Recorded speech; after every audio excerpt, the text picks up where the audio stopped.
Hello, my name is Gabrielle Ensign, and I'm the author of Behind Every Sunflower, Vortex-Based Mathematics, Sacred Geometry, and the Blueprints of Creation.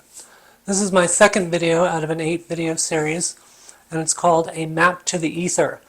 And what I found is a really interesting correlation between Marco Rodin's, the Rodin symbol in vortex-based mathematics and the Fibonacci ratio. This is something that I didn't originally discover, but I learned a little bit more about how it is mapped, let's just say. So in this video I'm going to show you the diagram that I came up with and show you exactly how it interrelates to Fibonacci, phi, and the Rodin symbol in vortex-based mathematics.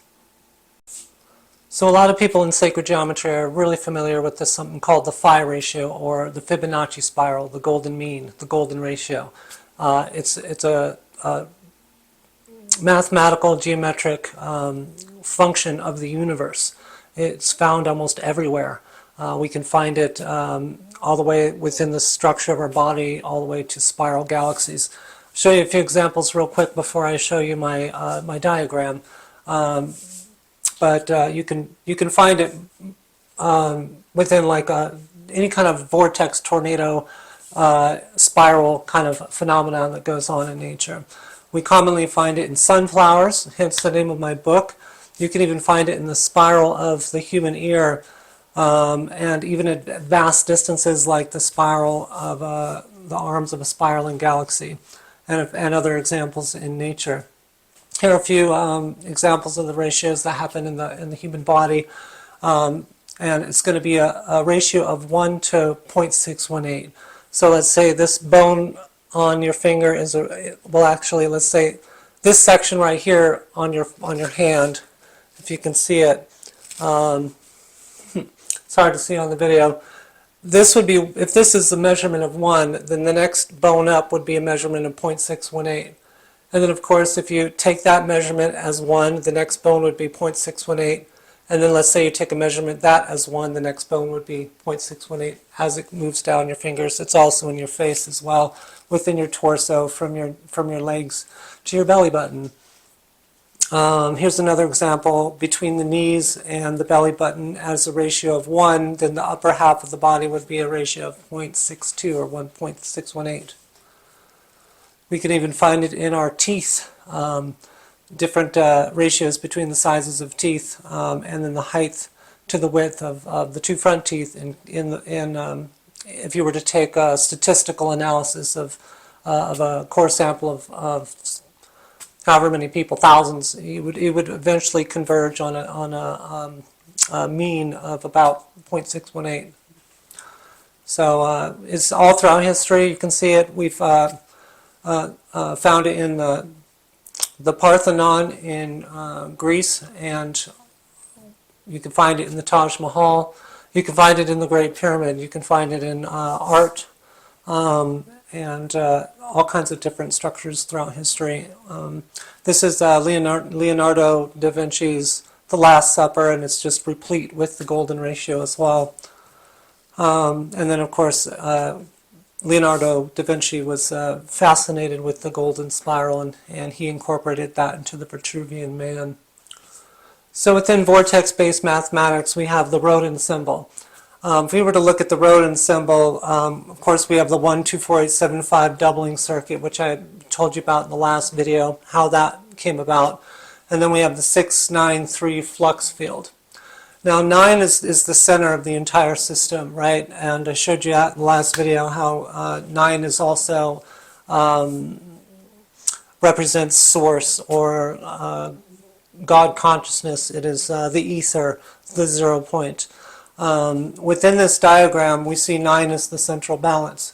And the funny thing is no other numbers line up with anything else except for the 9. The 9 lines up with the 0. And you can imagine this point where the VW section crosses, that's the 0 point, right? Which is in line with the 9. The 2 is not in line with the 9, the 2 is not in line with anything. The 3 is not in line with anything.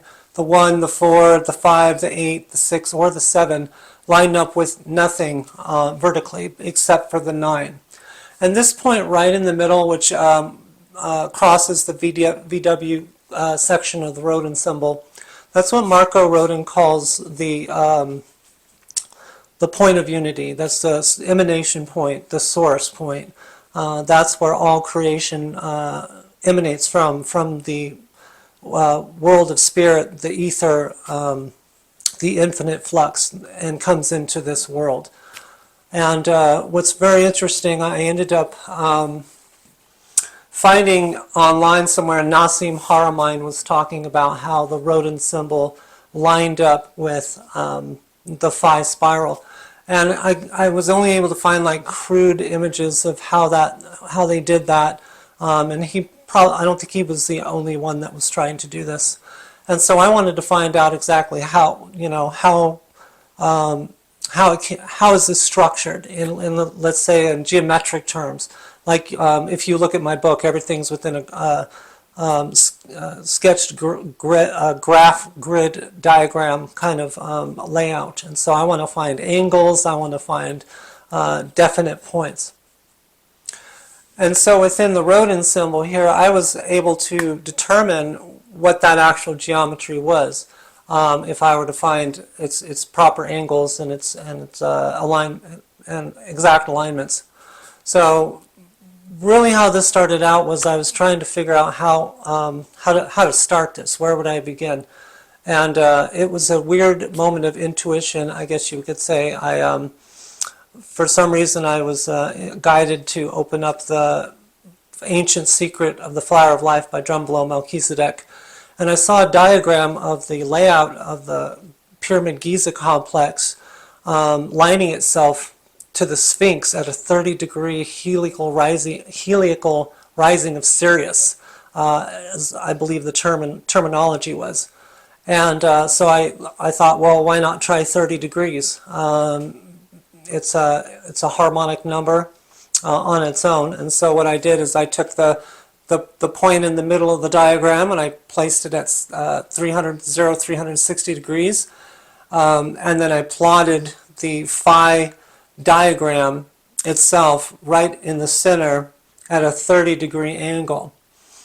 And then I started the point of the spiral here at 30 degrees, and then when I drew out the squares and then I finally ended up drawing out the spiral, I couldn't believe it. This is my first attempt on this drawing, and you can see that spiral wraps right around that VW cross section there.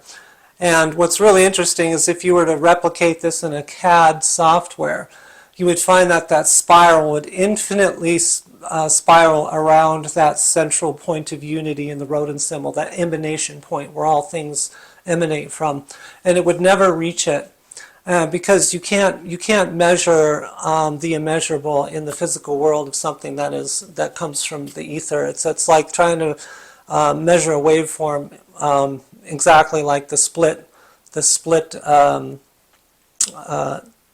with that test where they shot a particle, quote unquote particle, into two slits, the two-slit experiment, and then depending on whether or not the observer sees it as a wave or a particle, it's somewhat indeterminable. And so within the Rodin symbol itself, we find that point of unity is where this spiraling Fibonacci emanates from. I mean, it lines up perfectly. And so no coincidence that everything in the universe, for the most part, is going to find some relative relationship with the phi spiral. It's prevalent. It's almost anywhere you look.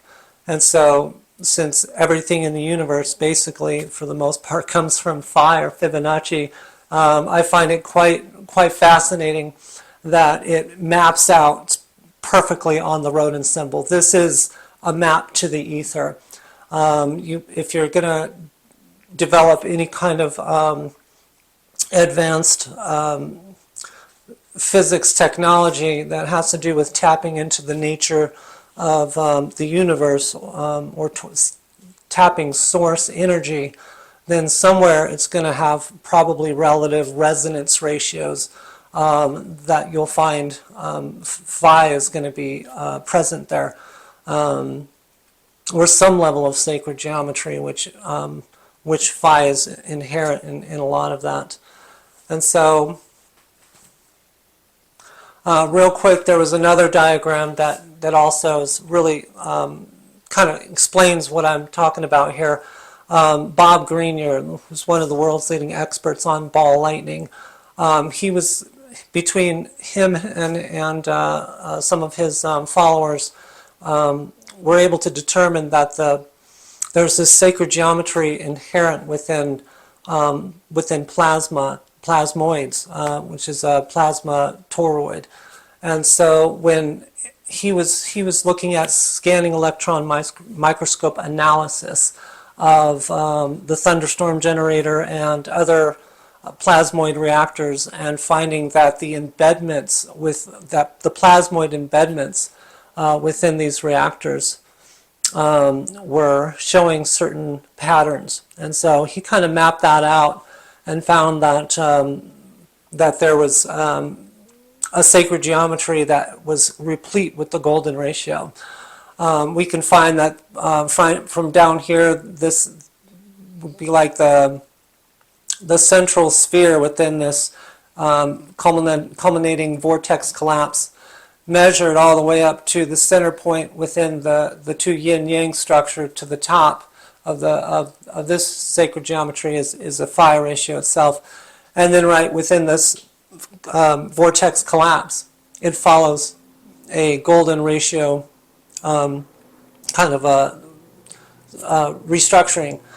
So if you take this first circle here, and it's measured at, I believe it's 1. You can say take 1, and then it would reduce itself in each ratio of the golden ratio, creating this 76.2 to 76.3 kind of slope angle from this measurement down here. So anyways, just another example. Golden ratio is everywhere in the universe, and if we look at a little bit more vortex-based mathematics, I think we can understand that relationship between phi and the underlying coding language of vortex math. And so in my next video, I'm going to go into a little bit more of that, specifically in phi. And in the next video, it's called I Found a Musical Matrix Code. And I'm going to show you how, if we were to take the Fibonacci sequence and we were to take its digital root sums, that there's an embedded code within it that is very prominent within vortex-based mathematics. And so if you're a student of sacred geometry or vortex-based mathematics, you're really going to want to watch this video. It relates to music, and it relates to phi, and it relates to vortex math. So make sure you check me out at Tesla Tech August 12th through the 16th. I will be presenting on the 16th, Sunday at 8 a.m. Regarding my book and a lot of my discoveries and how that relates to harmonic math, the harmonic numbers of ancient history and time, space, geometry, and vortex-based mathematics. I'm going to tie it in with a little bit of science and physics too as well. So I look forward to seeing you there at Tesla Tech 2026 on August 16th. And again, the conference runs 12th through the 16th, so maybe I'll see you there before the 16th. Other presenters there are going to be Terrence Howard. We have Wei-Ping Yu, NASA scientist, Paul Harris, there's Bob Grenier, Sean Logan, a whole host of amazing, incredible speakers. So I really encourage you to check out teslatech2026.com. You can get in-person tickets or live streaming tickets as well. And just a quick note, I just published my revised edition of Behind Every Sunflower. It's available right now. If you go to behindeverysunflower.com, you can download the free PDF there, and please support my work. There's a link up there for the paperback, which you can purchase on Amazon for $29.99. Again, I appreciate you. I will see you in the next video. This is video 2 of an 8-video series.